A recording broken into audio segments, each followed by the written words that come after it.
ഈ ഫ്ലവേഴ്സ് ഉണ്ടാക്കാൻ വേണ്ടി നമുക്ക് ആദ്യം ചെറിയൊരു ക്യാൻഡിൽ എടുക്കാം. അതിൻ്റെ തിരി ചെറുതായിട്ട് വെക്കാൻ ട്രൈ ചെയ്യുക. പിന്നെ കത്രിക, ഒരു ലൈറ്റർ, പിന്നെ ഇതുപോലെ 3 സൈസിലുള്ള നമ്മളുടെ വീട്ടിൽ തന്നെ നോക്കുമ്പോൾ കാണുന്ന എന്തെങ്കിലും മൂടികളോ, പിന്നെ സാറ്റിൻ അല്ലെങ്കിൽ പോളിയസ്റ്റർ ഫാബ്രിക്. നല്ല ഹീറ്റ് വരുമ്പോൾ ഇച്ചിരി മെൽറ്റ് ആവണ പോലത്തെ ഫാബ്രിക്കാണ് വേണ്ടത്. അപ്പോൾ നമ്മളിതിങ്ങനെ ഫോൾഡ് ചെയ്തിട്ട് നമ്മളുടെ ഏറ്റവും ബിഗ്ഗസ്റ്റ് സർക്കിളിൻ്റെ മെഷർ ചെയ്ത് കട്ട് ചെയ്യുന്നു. അപ്പോൾ ആ 3 സൈസിലും നമ്മൾ മെഷർ ചെയ്തിട്ട് കട്ട് ചെയ്തെടുക്കുന്നു. ഫ്ലവറിന് ഉദ്ദേശിക്കുന്ന സൈസ് അനുസരിച്ച് നമുക്ക് നമ്മളുടെ വീട്ടിൽ കാണുന്ന രീതിയിലുള്ള ഏതെങ്കിലും സർക്കുലർ ഒരു പാത്രം എടുത്തിട്ട്, അപ്പം പാത്രങ്ങൾക്ക് സൈസ് കുറച്ച് ഡിഫറൻസ് വരണം എന്നുള്ളത് കുറച്ച് ഇമ്പോർട്ടൻ്റ് ആണ്. അതിനുശേഷം നമ്മൾ ഇതിൽ ചെറിയ ചെറിയ കട്ട്സ് ഇടുന്നുണ്ട് സൈഡ്സിൽ. അപ്പോൾ 5 അല്ലെങ്കിൽ 6 കട്ട്സാണ് പ്രിഫറബിൾ. അപ്പം വലിയ സർക്കിൾസിന് കുറച്ച് സൈസ്, അപ്പോൾ സർക്കിൾസ് ചെറുതായിട്ട് വരുന്തോറും നമ്മൾ കട്ടും കുറച്ചും കൂടി സ്മോളർ ആക്കണം. ഈ ഫാബ്രിക് ഞാനൊരു പഴയ ഡ്രസ്സിൻ്റെ, കുട്ടികളുടെ ഒരു ഡ്രസ്സിൻ്റെ പീസാണ് എടുത്തത്. അപ്പോൾ ഈ സാറ്റിൻ ഇതിൻ്റെ സെയിം കളറിൽ തന്നെ നെറ്റിൻ്റെ ഫാബ്രിക്കും ഉണ്ടായിരുന്നു.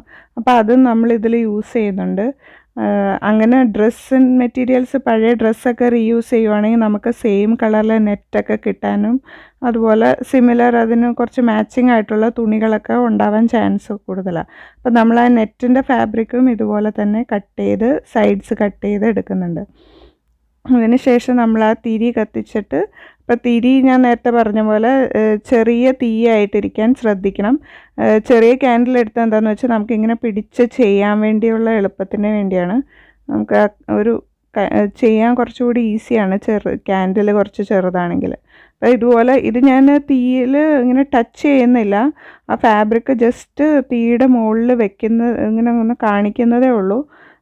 അത് വളരെ സൂക്ഷിച്ച് ചെയ്യണം, കുട്ടികളൊന്നും ട്രൈ ചെയ്യരുത്.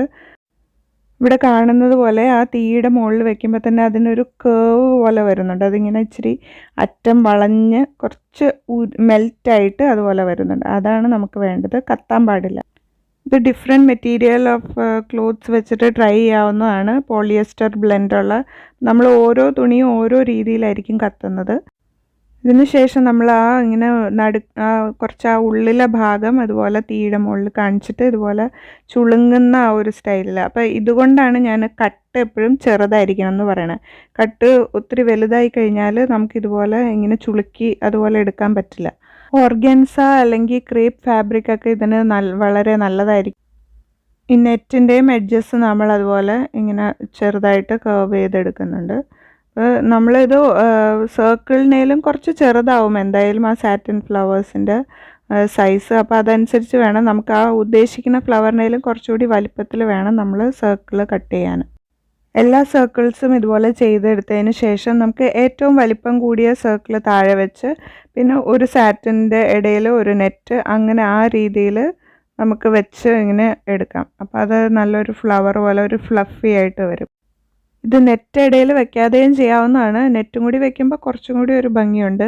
പിന്നെ കുറച്ച് സിമിലർ ആയിട്ടുള്ള കളേഴ്സും വെക്കാൻ വേണമെങ്കിൽ. പെറ്റൽസ് നമുക്ക് വേണ്ടതുപോലെ അറേഞ്ച് ചെയ്തിട്ട് ഞാനിവിടെ ചെയ്യുകയാണ്. അപ്പോൾ ഒരു സൂചി നൂലും വെച്ചിട്ട് അതുപോലെ അതിന് കുറച്ച് നല്ല ഭംഗിയുള്ള ബീഡ്സും സ്റ്റോണും അതൊക്കെ വെച്ചിട്ട് തയ്ച്ചെടുക്കുകയാണ്. വീഡിയോ ഇഷ്ടപ്പെട്ടെങ്കിൽ ലൈക്ക് ചെയ്യുക. ആദ്യമായിട്ടാണ് എൻ്റെ ചാനൽ കാണുന്നതെങ്കിൽ സബ്സ്ക്രൈബ് ചെയ്യാൻ മറക്കരുത്. വീഡിയോയെ പറ്റിയുള്ള അഭിപ്രായങ്ങൾ ഉറപ്പായിട്ടും കമൻറ്റ് ചെയ്യുക. വളരെ സിമ്പിളായിട്ട് വീട്ടിൽ തന്നെ. അപ്പോൾ നമുക്ക് നോക്കിക്കഴിയുമ്പോൾ പഴയ സാരിയോ പഴയ ഡ്രസ്സോ ഏതെങ്കിലും ഒരു നല്ല പോളിയസ്റ്റർ ബ്ലെൻഡുള്ള തുണിയായിരിക്കണം എന്ന് മാത്രം. ഇത് നമ്മൾ ഡാർക്ക് കളറിലല്ലേ ചെയ്തത്, ഇനി നമുക്കൊരു ലൈറ്റ് കളറിൽ ഇതെങ്ങനെയാണ് ചെയ്യണതെന്ന് നോക്കാം. അപ്പോൾ ലൈറ്റ് കളറിൽ ചെയ്ത് കഴിയുമ്പോൾ അതിൻ്റെ ലുക്ക് ഒന്ന് അറിയാം. അതിന് നേരത്തെ ചെയ്ത പോലെ തന്നെ സെയിം ആ പ്രൊസീജിയേഴ്സ് എല്ലാം നമ്മൾ ചെയ്യുന്നു. കട്ടിങ്ങും അപ്പോൾ ഇച്ചിരി പെർഫെക്റ്റ് സർക്കിൾസ് ആയില്ലെങ്കിലും കുഴപ്പമൊന്നുമില്ല. കുറച്ച് ഡിഫക്റ്റീവ് എന്തായാലും നമ്മളിത് ഇങ്ങനെ മെൽറ്റ് ചെയ്യാൻ പോവുകയാണല്ലോ. അപ്പോൾ ആ ഒരു സർക്കിളും അങ്ങനെ പെർഫെക്റ്റ് ആയിട്ടുള്ള തുണി നല്ല പെർഫെക്റ്റ് ആയിട്ട് ഇരുന്നില്ലെങ്കിലും കുഴപ്പമില്ല. ഈ ഫ്ലവേഴ്സ് നമുക്ക് ഹോം ഡെക്കോർ ഐറ്റംസ് ആയിട്ട് യൂസ് ചെയ്യാം, അല്ലെങ്കിൽ പിള്ളേരുടെ ഉടുപ്പിൽ ഇങ്ങനെ പിന്ന് പോലെ കുത്തി അങ്ങനെയും ചെയ്യാം. പിന്നെ ഹെയർ ബാൻഡ്സിലൊക്കെ വെച്ച് കൊടുക്കാം. അങ്ങനെ പല രീതിയിൽ ഇത് യൂസ് ചെയ്യാം. ഇങ്ങനെ കടയിൽ നിന്നൊക്കെ നമ്മൾ മേടിക്കുന്ന ഡ്രസ്സസിൻ്റെ കൂടെയൊക്കെ ഇതുപോലത്തെ ഫ്ലവേഴ്സൊക്കെ കണ്ടിട്ടില്ലേ? ആ നേരത്തെ പേർപ്പിൾ ഫ്ലവർ ചെയ്ത പോലെ തന്നെ പീച്ച് ഫ്ലവറിൻ്റെ ഇടയിലും നമ്മളിങ്ങനെ നെറ്റ്സ് വെക്കുന്നുണ്ട്. അപ്പോൾ ഇതിൽ പക്ഷേ ആ നടുക്കത്തെ ബീഡ് തയ്ക്കാതെ വേറൊരു ടൈപ്പിലാണ് ഇത് ചെയ്യുന്നത്. അതെങ്ങനെയാണെന്ന് നോക്കാം. ജ്വല്ലറി മേക്കിങ്ങിന് യൂസ് ചെയ്യുന്ന ഒരു ക്രാഫ്റ്റ് വയറാണിത്. ഇതിൻ്റെ അറ്റത്ത് ഇങ്ങനെ മുട്ട് പോലെയുണ്ട്. അപ്പോൾ ഇത് നമുക്ക് ലോക്കലായിട്ടുള്ള ക്രാഫ്റ്റ് സ്റ്റോഴ്സിലൊക്കെ കിട്ടുന്നതായിരിക്കും. അത് വെച്ചിട്ട് ഞാൻ അതിന് കുറച്ച് മാച്ചിങ് ആയിട്ടുള്ള കുറച്ച് ഡാർക്ക് പീച്ച് കളറും വൈറ്റും കൂടി ആയിട്ടുള്ള ബീഡ്സിൽ ഇതിങ്ങനെ ഇങ്ങനെ ടൈ ചെയ്ത് വെക്കുന്നു. എന്നിട്ട് നമ്മൾ ആ ഫാബ്രിക്കിൻ്റെ നടുക്കുന്ന് ചെറിയ കട്ട് കൊടുത്തിട്ട് അത് ഇങ്ങനെ അതിൻ്റെ ഉള്ളിലോട്ട് കയറ്റി വെക്കുകയാണ് ചെയ്യുന്നത്. ഇതുപോലെ സാധാരണ ക്രാഫ്റ്റ് വയർ വെച്ചിട്ട് ഒരു ബീഡ് കോർക്കാനാണെങ്കിൽ ഇതിങ്ങനെ കോർത്തതിന് ശേഷം നമുക്ക് ഇതിങ്ങനെ വെച്ച് ഇങ്ങനെ സെക്യൂർ ചെയ്തിട്ടും ഇതുപോലെ ബീഡ്സിൻ്റെ ഇതുപോലെ ഉണ്ടാക്കാം. ഇതിൻ്റെ പുറകിൽ ഈ പ്ലയേഴ്സ് വെച്ചിട്ട് നമ്മളിങ്ങനെ സെക്യൂർ ചെയ്യാം. പിന്നെ നമുക്ക് ഹോട്ട് ഗ്ലൂ വെച്ചിട്ട് ഇതിൻ്റെ ലാസ്റ്റ് ഫിനിഷിംഗ് ഒക്കെ ചെയ്യാം. ഹെയർ ബാൻഡ്സിൽ വെക്കാം, അല്ലെങ്കിൽ ഇതിൻ്റെ പുറകിൽ ഒരു പിൻ അറ്റാച്ച് ചെയ്ത് കഴിഞ്ഞാൽ നമുക്ക് ഡ്രസ്സിൽ ഇങ്ങനെ ഒരു ബ്രൂച്ച് പോലെയൊക്കെ യൂസ് ചെയ്യാം.